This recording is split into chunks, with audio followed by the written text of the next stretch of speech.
earlier today with his perspective on the May employment report. So I won't repeat what he said, but I just did want to provide a couple of contextual points and a little bit more looking under the hood of that report from an economic perspective. So a couple of things that I think were notable from our perspective. First, beyond the top line strong job gains and the now consistent pace of over 500,000 jobs a month for the last 4 months, we saw in May the largest 1 month decline in long-term unemployment, the long-term unemployment rate since 2011, so in about a decade. That measure is measuring people who have been out of work for at least 27 weeks, so for more than half a year, and that number fell by 431,000 this month. This is a really important indicator, certainly for those of us who have been watching and tracking the economy closely over the course of the last several years and into and through the pandemic, because we know the economic evidence that those who are long-term unemployed tend to have the hardest time getting back into the labor force and eventually find new employment. And so this substantial reduction is an important indicator of the health of the labor market, and something that is obviously very good news for those people and also, I think, for the economy writ large. Second is on wages. And the president touched on this, but we saw average weekly earnings rise 0.5% this month, which consistent with the wage growth that we saw last month. We saw analogous data on aggregate compensation come out earlier this week. And this again is good news for the American worker, and also consistent with what the president was talking about when he went to Cleveland last week, around looking at the broader goals of our economic recovery to drive toward full employment and to put our economy in a situation where we see sustained job gains, but also wage gains for American workers. Third point is just how we see in this jobs report some of the impact of the American Rescue Plan and the specific elements of that work that were designed to try to address challenges that we face. Obviously, beyond the direct vaccination effort, two of the key elements of the American Jobs Plan were around trying to provide the support necessary to get schools open, and then in particular to provide the support for child cares and child care centers, to actually get more child care centers open, because we know that the more centers are open, the more slots there are, the safe child care environment is a key element of how families and parents think about how to sustain work in the post-COVID environment. In May, we saw employment increase by 103,000 in state and local education. That is a direct result of seeing more schools open, more educator jobs, good news for those people who are getting back to work, but also for the broader economic recovery. We saw 18,000 jobs added in child and daycare services. Again, you draw a direct line between the resources that were provided in the rescue plan for those purposes and the results we're seeing now. I would also provide the context on that. Despite that progress, we're still down 800,000 state and local education jobs since February 2020. And we're still down 135,000 jobs in childcare. And I think that that's a reminder of the depth of the crisis of this pandemic, the ways that we have to go, but also, I think, importantly, a reminder of why it is that we focused on passing a rescue plan that would sustain support over the course of this year. That the rescue plan was designed to not just provide support for a day or for a month, but over the course of the year, as we understood and the need to continue to provide support, to continue to build back to a stronger foundation. Fourth, I think that we're looking at this employment report in the context of a number of contemporaneous economic data points. First, probably the most important that provides, I think, additional reason for economic optimism is that this report was a snapshot of where we were on May 12th. And perhaps most evocatively in just how quickly things are changing where we too have been doing this briefing on the day that this, on a day in that week, we all still would have been masked. Things are changing very quickly, and in fact, since that period, an additional 21 million adult age Americans have gotten fully vaccinated. And so we're making progress even since this snapshot in time. And secondly, we're looking at this job growth in the context of the overall health and growth of the economy. And we saw earlier this week the OECD significantly increase its economic growth forecast to 6.9% for 2021. In that report, citing that the American Rescue Plan and the United States fiscal response likely adding 3 to 4 percentage points to GDP this year, and positioning the U.S. as the president heads to his first G7 as the only G7 country, the only OECD country in a position where our future growth prospects are actually stronger today than they were pre-pandemic in January 2020. That's only true of the United States, not any other developed country. The final point that I will make is a point that you will hear me repeat as and if and when I come back and we talk more about jobs numbers in the future, is that we are in an unprecedented situation. There's a lot of uncertainty in our economy. We never put too much weight on any individual data point, be it a jobs report or any other report. We expect there to be ups and downs. We expect there to be bottlenecks as we turn this economy back on. And our focus, the president's focus, is on executing an economic strategy that is working. We see that in the data from today, but to be patient and think to the long term about what the American economy needs and the American workers need as well. So with that, happy to open up, take some questions. But go ahead, Zeke. Thanks, Brian. You mentioned now, and the president mentioned in his remarks earlier, the administration was going to look to efforts to address some of the supply bottlenecks. Industry experts say semiconductors, that's a multi-year process to fix that. So what is the administration going to do to fix some of those bottlenecks that are raising prices right now? Yeah. It's a great question. So first of all, I would say this is an issue that the president has been focused on from the campaign and early on upon taking office, that one of the things that the pandemic has exposed is the degree of vulnerability in supply chains and the need to have a deliberate strategy to try to build resilience in our supply chains. So that's why the president actually on February 25th signed an executive order tasking an all-of-government approach to try to look at supply chain challenges across a set of 4 critical areas, one of them being semiconductors, but also to launch a longer-term effort to look at supply chain vulnerabilities and opportunities across sectors of the economy. So that executive order had a 100-day time frame associated with it, which is coming due at the end of this week. So you can expect to hear more from us on this topic early next week. But in short, what I would say is, look, on a lot of these issues, there is no immediate short-term, magic bullet fix. We have been at this issue of semiconductors now for some time. We've been spending an enormous amount of time with industry participants up and down the semiconductor supply chain. We've identified some very concrete solutions that we need to take, and thinking about a long-term strategy to actually build resilience so that we're not left vulnerable the way that we have been to supply chain challenges in the future. Some of that is working on bipartisan legislation to actually fund a dedicated strategy to build out a domestic semiconductor industry in the United States. We're making a lot of progress on that front and are optimistic there. The other thing that we will be looking at is some areas where we have seen over the course of the last 100 days bottlenecks emerge that are more short-term in nature, that may not connect to a longer-term geostrategic or strategic supply chain issue, but are blockages in part because we're seeing demand come back in some areas faster than people anticipated.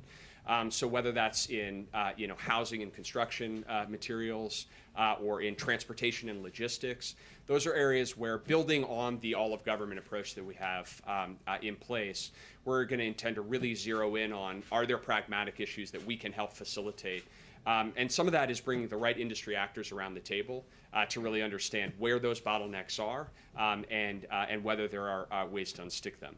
At the end of the day, a lot of that issues are transitory, associated with turning an economy back on and supply and demand mismatches that the market will work through. But we want to be doing everything that we can to try to help facilitate practical solutions where they exist. So we'll have a lot more to say about the specifics of that, but I think that hopefully gives you the context.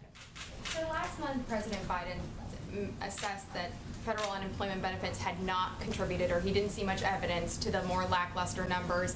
Is that still his assessment for this month? And given how many states are now going to end them through the month of June, with the president's comments earlier today about them expiring in 90 days, should other states consider ending them sooner, or could that money be used elsewhere? So I'd say a couple of things about that. I mean, the first takeaway from this report is that we're seeing really robust job growth.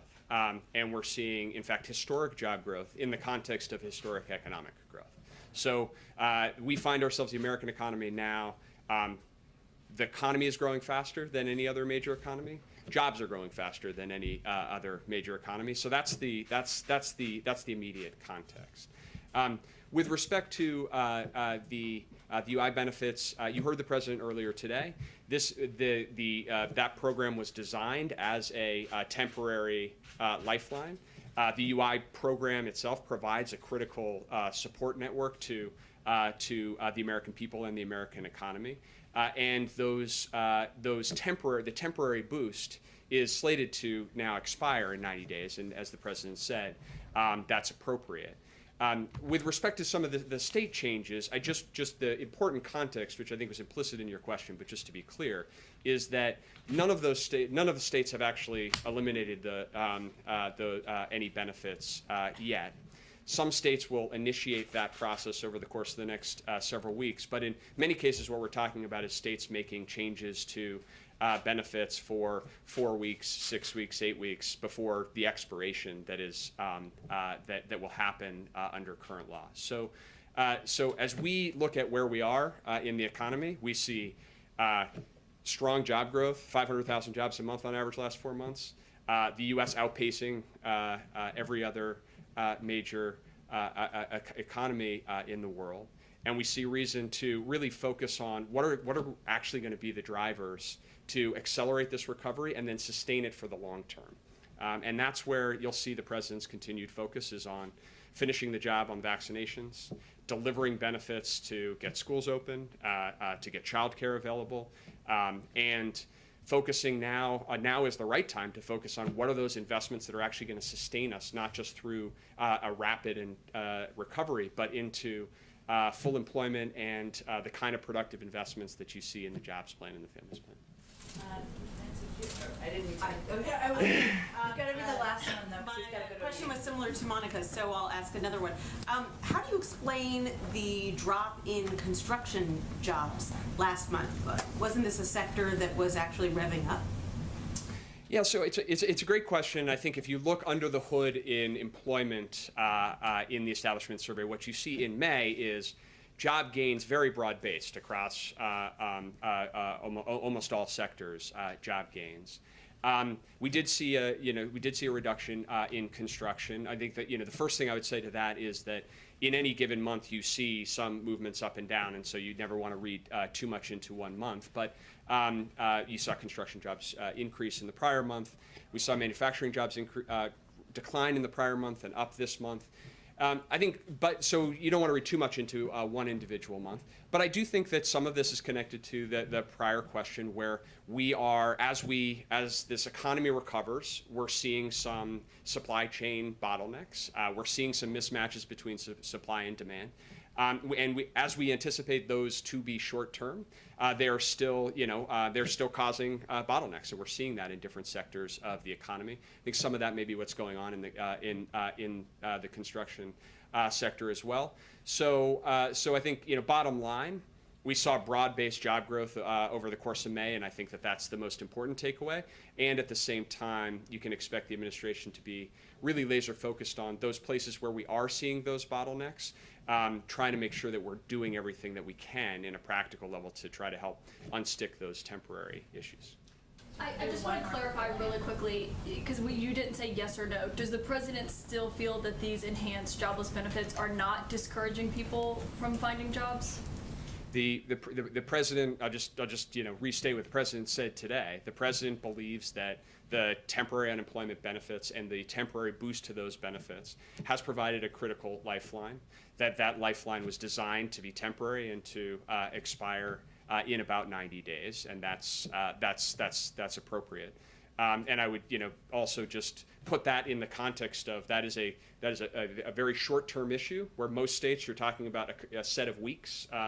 And really, as we look forward and are focused on what are the things that are really going to drive the durability of this economy going forward, you're going to see the president continue focus like a laser on the vaccination program. The president identified and recognized before coming into office that there would be no economic recovery if there wasn't a viable vaccination strategy. We're seeing the progress in the vaccination strategy help to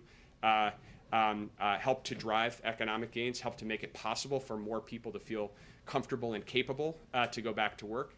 And we anticipate that as we continue to succeed on that front, we continue to make investments in things like school opening and childcare and otherwise, we're going to be able to sustain this progress going forward. Thank Do you have a you, status Brian, report very on much. infrastructure? The infrastructure talk? We will have a status report on that later this afternoon, Yes. so stay tuned. More to come. Thanks, guys. Okay, thank you so much, Brian. Let's do this again next month. Okay, couple of items for all of you. Starting this weekend, as we noted the other day, we will, and with collaboration and support, we will be launching our National Month of Action. So that is exciting. We've outlined a lot of those specific details, but it's starting this weekend, so wanted to note that. Also wanted to give you all an update that today the U.S. government delivered 1 million doses of the Johnson & Johnson vaccine to the Republic of Korea. The friendship and alliance between our two countries run deep, especially in times of great need and hardship. As was noted when the president hosted the South Koreans here just a few weeks ago, this was done in order to ensure the safety and readiness of U.S. and ROK military forces. And today, thanks to a whole of government effort, we are delivering on that promise. And I would just note again that our plan, our commitment to deliver 80 million doses is 5 times more than any other country and 13% of the U.S. supply, and we're committed to doing that by the end of June. Also would note the Vice President is traveling to Mexico and Guatemala next week in her role overseeing diplomacy toward the Northern Triangle and Mexico. She lands in Guatemala on the evening of June 6th. She'll be on the ground there until the evening of June 7th before flying to Mexico. Then she'll be in Mexico until the evening of June 8th. She'll meet with the president of Guatemala, the president of Mexico, and as well as community leaders, innovators, entrepreneurs, and U.S. Embassy personnel. And I'm sure they'll do many readouts from there. The week ahead, on Monday, the president will meet with NATO Secretary General Stoltenberg at the White House. The president and the Secretary General will discuss the June 14th NATO summit in Brussels and many issues on the NATO agenda, including reinforcing transatlantic security in the face of challenges from Russia and China. They will also discuss adapting NATO to address threats like cyber attacks and climate change, while continuing to ensure a more equitable sharing of responsibility among allies. As we've said, revitalizing our alliances is a priority for this administration, and our alliance with NATO is a big part of that. As you all know, on Wednesday, the President and First Lady will also be traveling to the United Kingdom for their first stop, for their first overseas trip, and we'll have one of the members of the National Security team, hopefully at the highest level. We're working out schedules on Monday to do a full preview of the trip for all of you. Last thing I would note, I think that was it actually. Zeke, go ahead. Thanks, Jen. Looking ahead to that trip, the back end, Yeah. with Russian President Vladimir Putin, he had some comments today where he was suggesting that he was not expecting any concrete breakthroughs. I was hoping you could describe what the president hopes to get out of that meeting, and is the president going to commit to raising issues like the imprisonment of Navalny, the imprisonment of American citizens in Russia directly with President Putin face-to-face? Well, first I would say that the president never holds back in raising human rights issues, the detainment of activists with the Russian president, and certainly as our readout made clear when he spoke with him directly, he didn't hold back in that conversation. I don't expect he will when they meet in 2 weeks at the summit. In terms of the focus of the summit, I think we'll have more to preview on Monday. But as I've noted in here previously, I think the president expects to raise a number of issues, including Ukraine and what we've seen as aggressive behavior at the border by the Russians. He also will raise cyber activity, malign activity, problematic activity, harmful activity we've seen take place. Of course, there is the SolarWinds hack, but also the ransomware hacks, as we've talked about, the actions of criminal groups within a country. There's a responsibility of the leaders of that country to take action, and there's no doubt President Biden will be raising that directly in that conversation. I don't think we're setting this up to be a meeting where there is going to be an outcome that resolves every issue or every challenge in our relationship. We expect there still to be challenging conversations moving forward, but it's an opportunity to discuss areas where we have mutual interest, like nuclear security and stability, and also to raise issues where we have concern. And then we expect this to be a forum for that face-to-face. Separately, the president just got back from a couple days at the beach. Heading into the summer travel season, should we expect to hear from the president encouraging Americans to travel, particularly domestically, as a way to stimulate the economy to spend their money here at home? Is sort of as the pandemic seems to be waning and travel does seem to be picking up, is there going to be a pivot on the part of the president going forward to encourage Americans to sort of get out there and spend their money? Well, I think the president will continue to encourage Americans to safely get out there into their communities, especially vaccinated Americans who are safer to travel, to go to restaurants, to not wear masks. And certainly we abide by CDC guidelines, as you know, but the president went to a restaurant just last weekend with the vice president, last weekend on Monday, with the vice president. They had a meal, something he hasn't done a lot of. Most Americans haven't done a lot of over the last year and a half.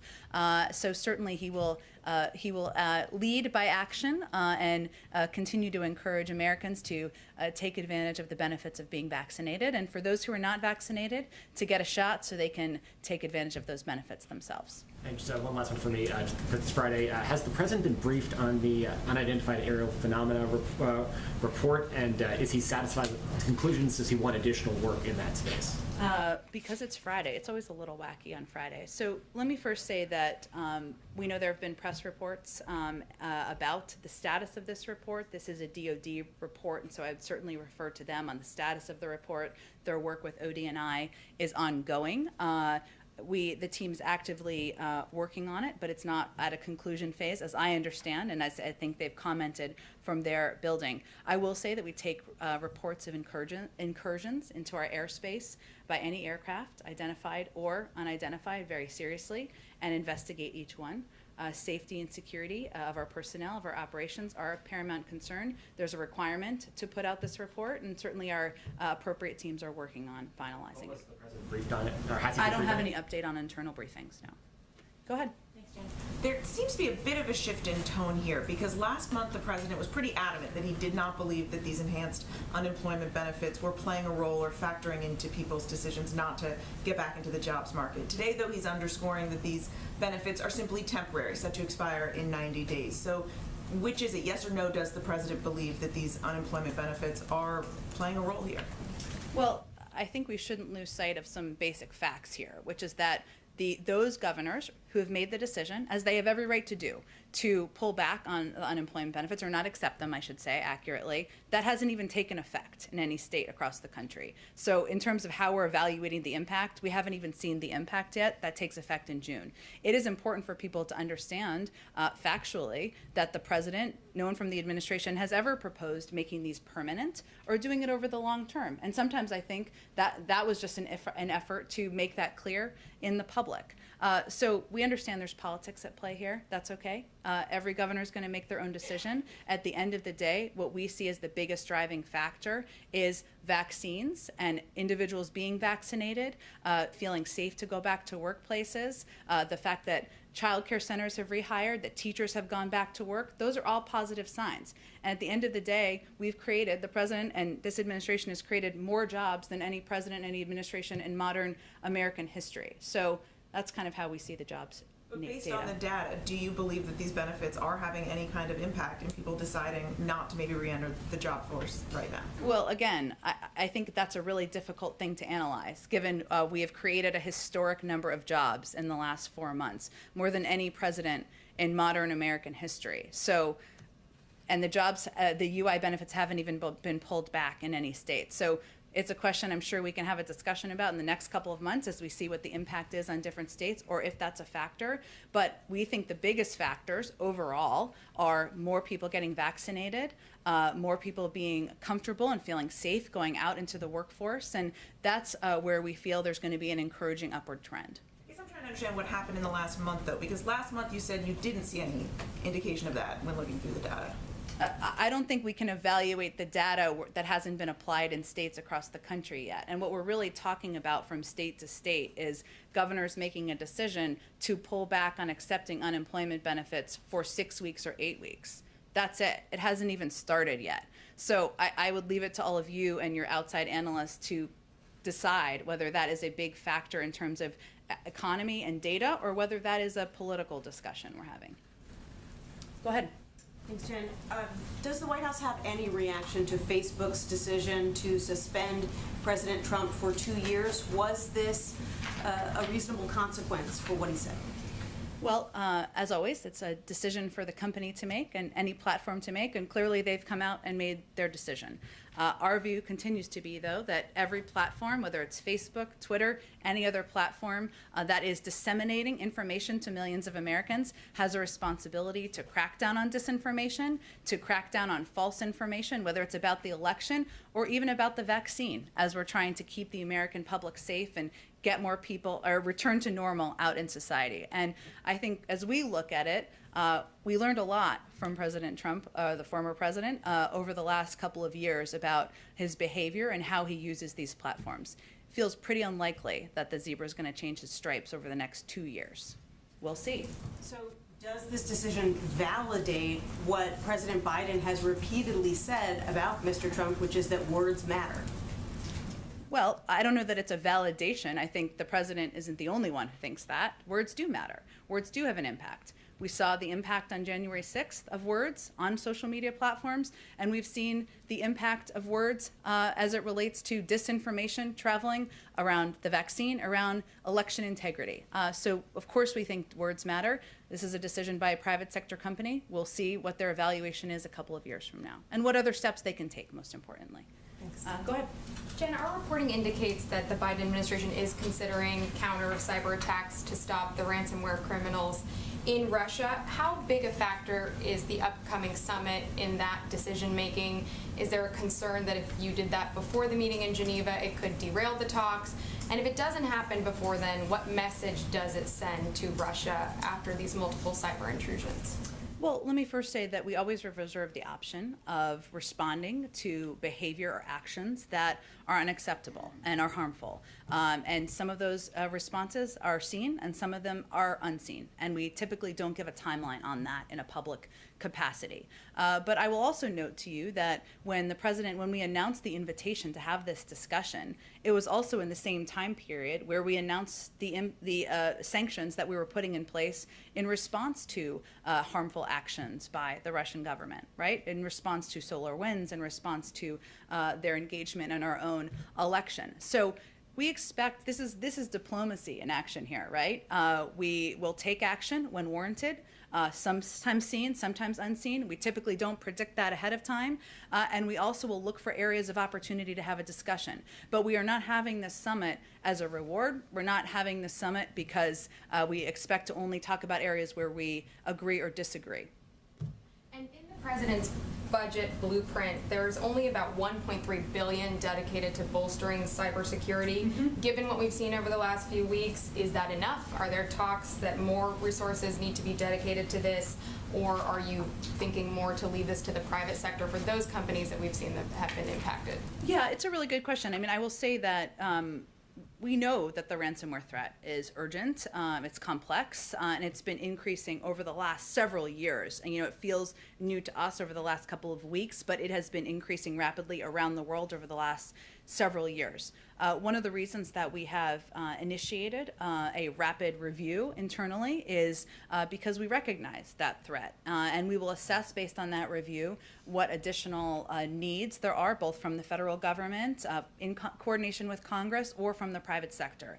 And that review is focused on the disruption of ransomware infrastructure and actors working closely with the private sector, building an international coalition, of course, which will be a focus of the president, will be a topic of discussion, I should say, of the president's foreign trip, expanding cryptocurrency analysis, which we know is a factor given so many of these ransomware attacks are, if ransom is paid, which of course we don't recommend and don't advise from the FBI, but it's often done through cryptocurrency channels, and reviewing our own policies. So that review is ongoing internally with our national security team, and we'll assess what additional needs might be needed. And one last bit of housekeeping. Last month you said you didn't have an update, but that you maybe expected the president to get his first physical soon. Do you have any update to provide on that? Should we expect that to happen this summer, or is there anything else you can give us? It will definitely happen this year, and when he has his next physical, we will provide that information transparently to all of you. But I don't have a date for you. Go ahead. Thank you, Jen. Would the president support a commission to investigate the initial U.S. response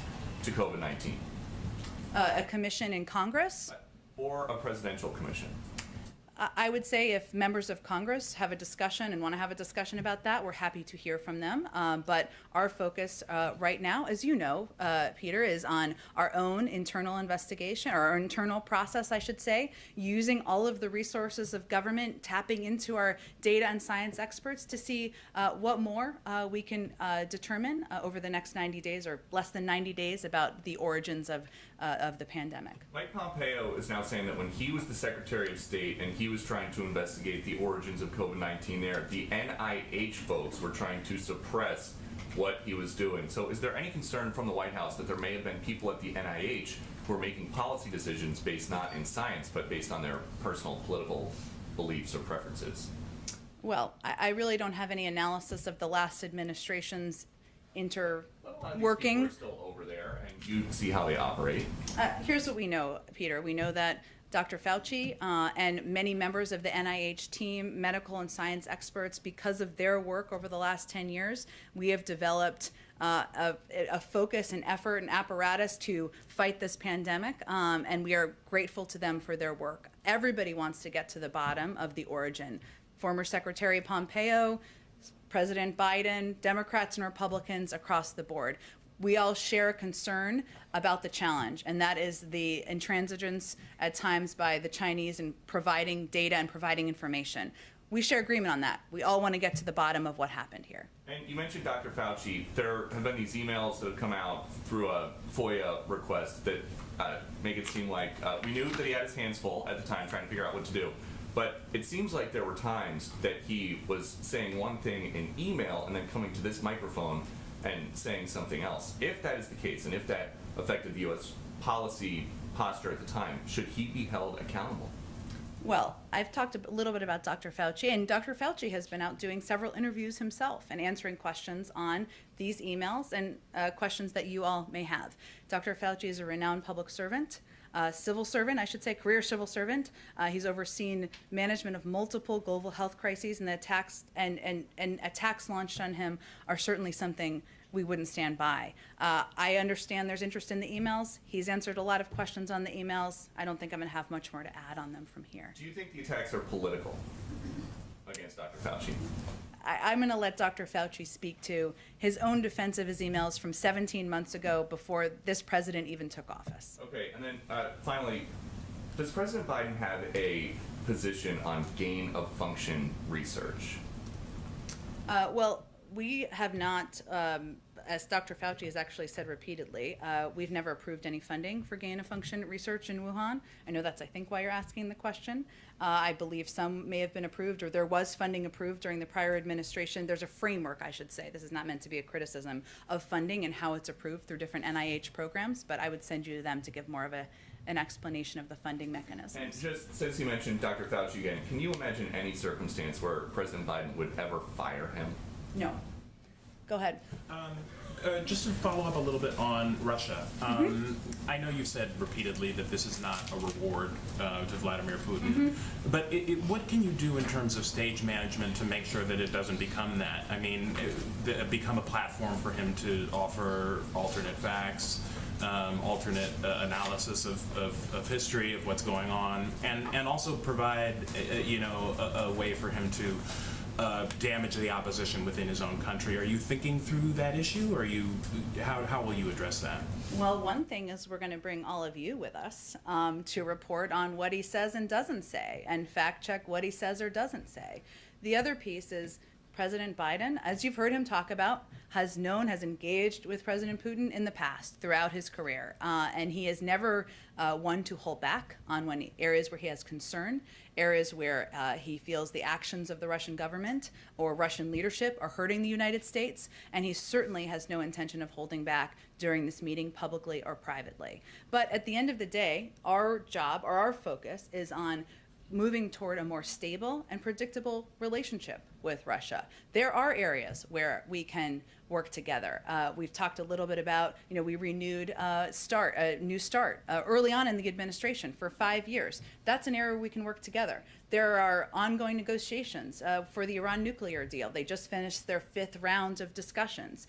Russia is a member of the P5+1. We can have a discussion there. At the same time, we also feel that no country should be, has a responsibility not to harbor criminal individuals who are launching ransomware attacks. And that will certainly be a part of the discussion as well. So you're right. When we have conversations with leaders we disagree with, where we have some adversarial components of our relationship, it is important to send the message that we're not validating their actions. In fact, we're calling them out on it. But it is also an opportunity face-to-face to raise those issues and also to hopefully move toward a more stable and predictable relationship moving forward. And on infrastructure, is the corporate tax hike that was originally proposed, is that pretty much dead now? Can we expect to see it in reconciliation? And is there anything else that President Biden plans to offer when he speaks with the senator today?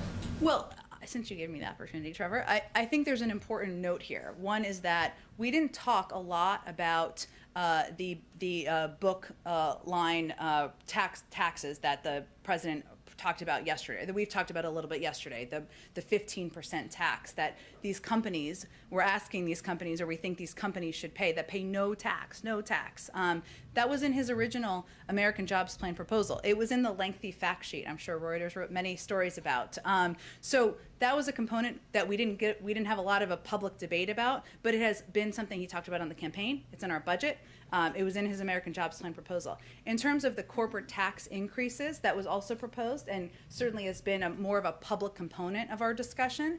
That's something he continues to believe corporations can pay more money, that's a way to fund his bold ideas. There are a lot of ideas that he wants to move forward on, whether it's extending the child tax credit, universal pre-K, proposals that he has put forward in the American Families Plan, which we are looking forward to having a continued discussion about. And there are also a range of pay-fors he has proposed. And that 15% minimum that you just brought up, is that, did you bring that up because that's something that Yellen is pursuing on the international stage? No, separate. I'm glad you asked that question. Separate issue. I know it's confusing because the 15-15. Separate issue. There is a discussion, as you noted, on the global stage about a global minimum tax. But this is a proposal the president talked about on the campaign trail. He proposed in his American Jobs Plan and also in our budget that would require, would have companies that didn't pay any tax, wouldn't allow them to pay zero tax. And so we see it as a separate entity. We still believe the tax rate should be higher than that, as the president has proposed for a corporate rate. Go ahead, Josh. Can you give us a sense of what your expectations are for this discussion? Is it by phone, for instance, with Senator Capito? Oh, sure. Are we any near the decisional process or a point for the president? Sure. So they will be talking by phone, President and Senator Capito this afternoon. He'll also be talking with Congressman DeFazio, and we will be doing readouts of those conversations. They're happening this afternoon as we speak, perhaps, but we will provide readouts.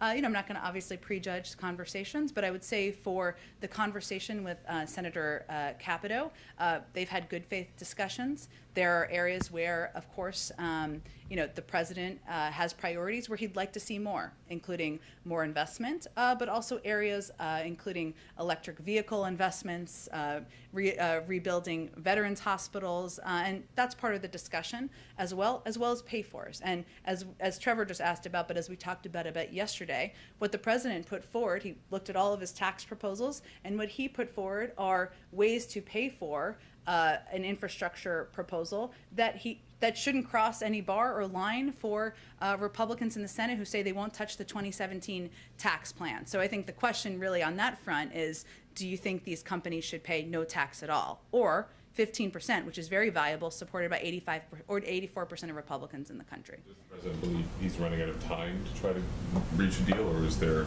runway left?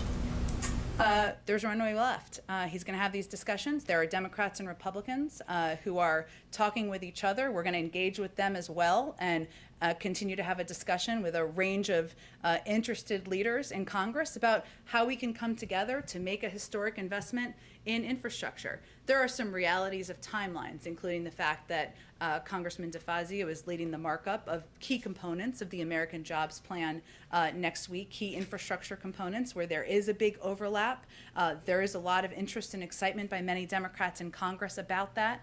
So it's not unlimited, but we have an opportunity. He's going to talk to Senator Capito this afternoon. We're going to see how those conversations go. We're going to keep a range of pathways open to move these bold ideas forward. Briefly, Brian Deese talked about the supply shortage issue. Can you talk about any particular types of supplies that we're talking about? So with regards, for instance, to the construction job gains that were pretty sluggish. What are we talking about here? Lumber? Like what are the powers the government has to try to address those? Well, I know you've covered this closely, as have others. Lumber is certainly one of the areas, and we've seen an impact on the housing market in part because of a shortage of some of these supplies that's having an impact on new builds, that's then having an impact on the pricing for homes that have been around a longer period of time. I know you know this, but just to catch everybody else up. Okay, so we've seen that impact, and we have been doing this 100-day review, certainly looking at how we can address those challenges and issues through the role of the federal government is what we'll talk about when we have more details to share, and hopefully that will be next week. Are tariffs a way that you can address supply shortages? I'm not going to get too ahead at all of where we will come down in our final rollout of our supply chain review process. Go ahead, Galen. Is the president expecting a counteroffer during this conversation with Senator Capito today? I think the president's expecting they're going to have a discussion. Part of negotiation is seeing how you can come closer to each other.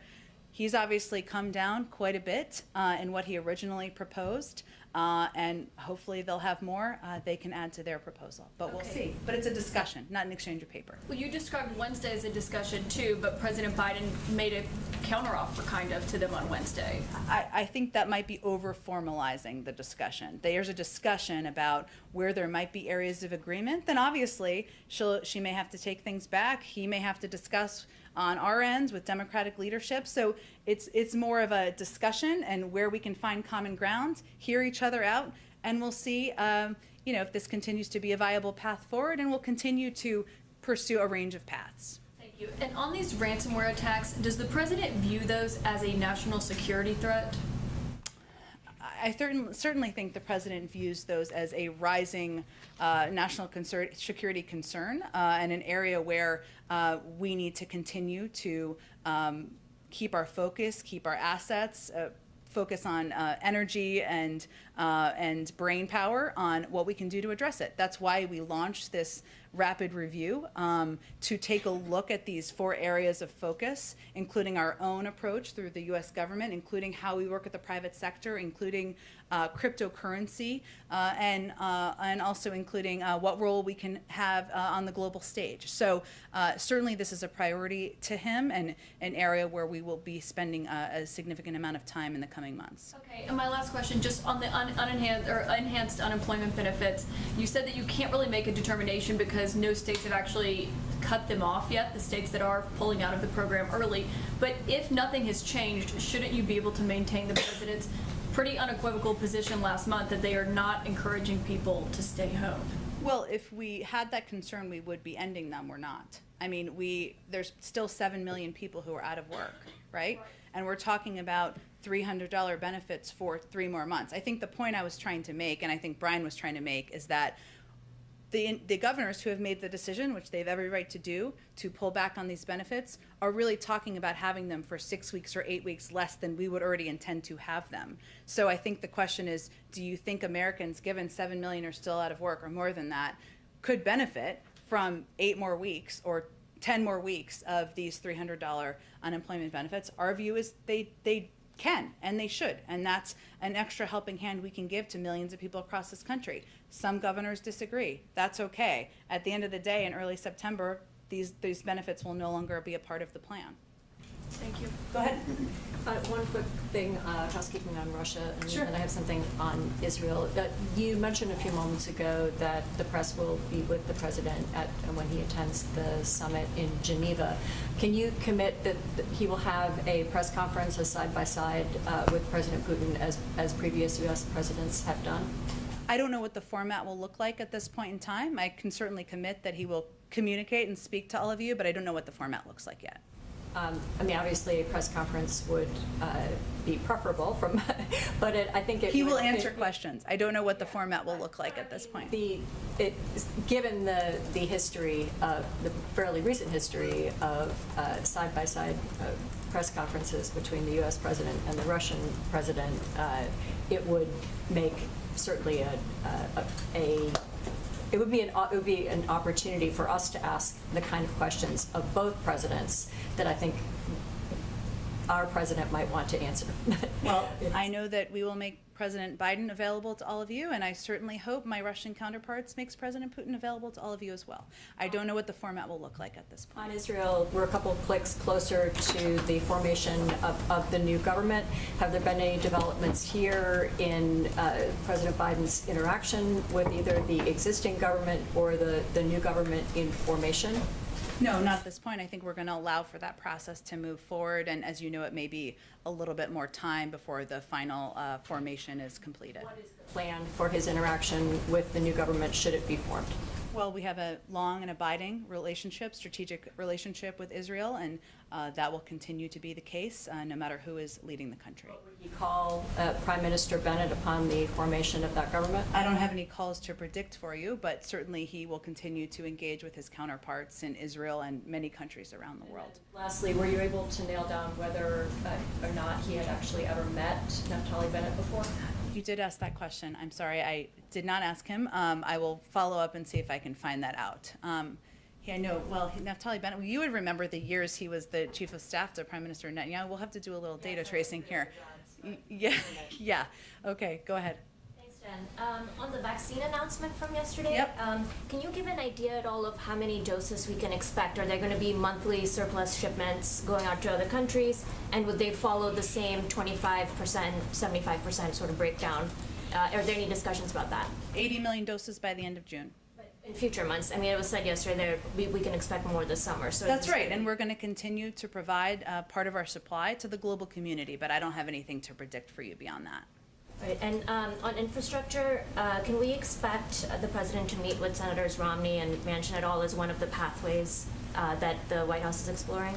Look, I think as I alluded to a little bit earlier, the president's certainly open to and interested in continuing to engage with a range of members who have an interest in making a historic investment in our nation's infrastructure, modernizing our roads, rails, and bridges, and preparing us to compete over the long term. I know those are two of the members who have expressed that publicly, so we will see what the future days hold. Just on the president's trip, can we expect him to meet with the Pope at all? There's been some reporting out there that he might be meeting with the Pope.